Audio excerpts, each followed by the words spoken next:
Welcome to the Snackcast. Welcome to Snackcast. Hey, so we're on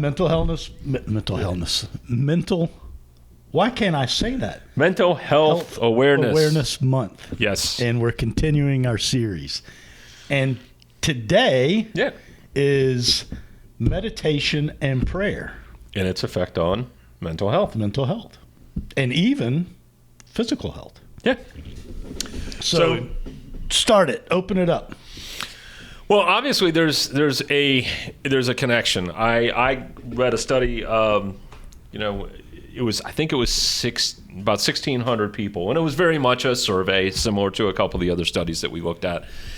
And people that believed in a God and had prayer in their life had a corresponding positive effect that they believed they were mentally healthy versus people who didn't. And there's regardless of what you believe, this is not about that. This is about there is something really scientific that is actually going on here. Yep. Right. I think it broke it down into 3 different areas, right? And the first one was like literally almost taking a break from life, right? You and I talked about it briefly about, when you're stuck kind of in that snowball of my life is bad, I'm depressed, blah, blah, blah. You can kind of view it as like a pinball going back and forth, electrons, back and forth, back and forth, back and forth. And you need something to kind of stop that. To break that momentum. And right. And prayer and meditation do that. And they do that because they actually, not only there's a few reasons, but one of them was that you're thinking about something other than yourself, right? And that you... Go ahead. Well, part of meditation, at least, prayer, I think, spiritual focus is one part of meditation. It's one way to experience meditation. Therefore, prayer. Right. So really, prayer is a meditative technique. There are meditation techniques that actually you are supposed to, in a non-judgmental way, calmly focus on every thought that comes through your brain, a focus on self. So I think it's a little different than thinking about self in a selfish way versus a what would you call that in a you mean like a why me kind of scenario, or reflective way? It's more conscious versus unconscious thought. Because I've read that too, right? There's a book called The Power of Now, and he talks about that. He says that when that thought comes in to your brain, you consciously look at it, harness it, and go, "I got you, thought. We're going to deposit you over here. Evaluate it, right? We're going to deposit it over here." It's not a constant worry about that thought. It's I see you. It's almost like the ghost in the closet. When you acknowledge the ghost in the closet when you were a little kid, you view them as real, and then you put them off to the side. They can't harm me. The thought cannot harm me. So it's a really kind of an interesting technique. So, some of the types I read about were even, we all know we made fun of it coming on, right? But there were visual techniques where you isolate your focus for a period of time. On one of them I read about was on a candle, on the flame of a candle, and you take that time to just.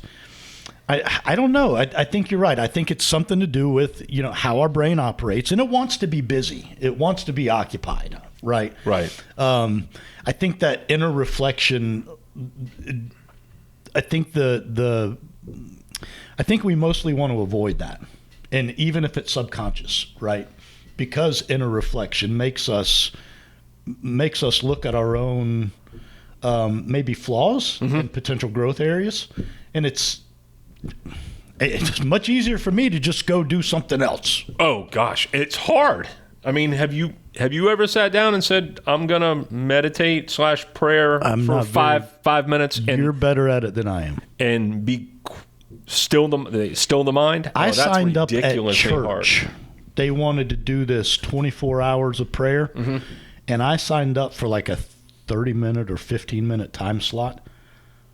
I was like 90 seconds in, going, He's done. Tap me out. I'm like waiting for the next time slot to show up. But it's hard, and but I think it's absolutely healthy in the mental health arena. And again, studies are proving that if you can take 30 seconds out of your day, if you can increase that, right? They say increase it to like 5 minutes, increase it to 7 minutes. If you can continue to do that, it will go a long way towards fighting anxiety and depression.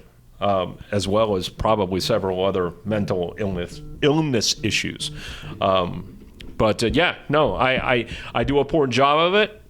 I try to quiet the mind for a few minutes every single day. It's really difficult to do.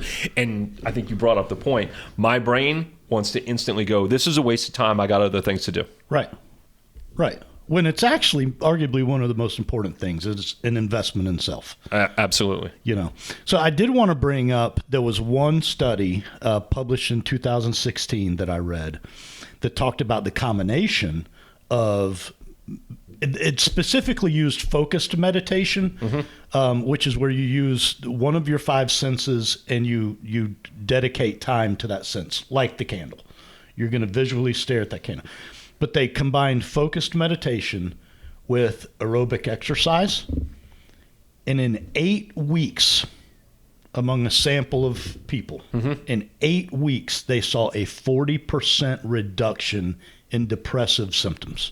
That's pretty incredible. 40%, combining the two. That's pretty impressive. Yeah. So there's something to it. We definitely think you should. I mean, even under MRI, they have seen in meditation and prayer that you use deeper parts of your brain and the other parts of your brain actually shut off. Yeah. So again, firing those pistons back and forth, those electrons back and forth, something is stopping that process. Pausing it. If only for a few minutes. And it's absolutely necessary for regrowth. All right. I'm going to go take a nap and meditate. Go. All right. All right. Thanks for tuning in. Questions, comments, concerns, email us at snackcast@yes.fit. Stay moving. See ya.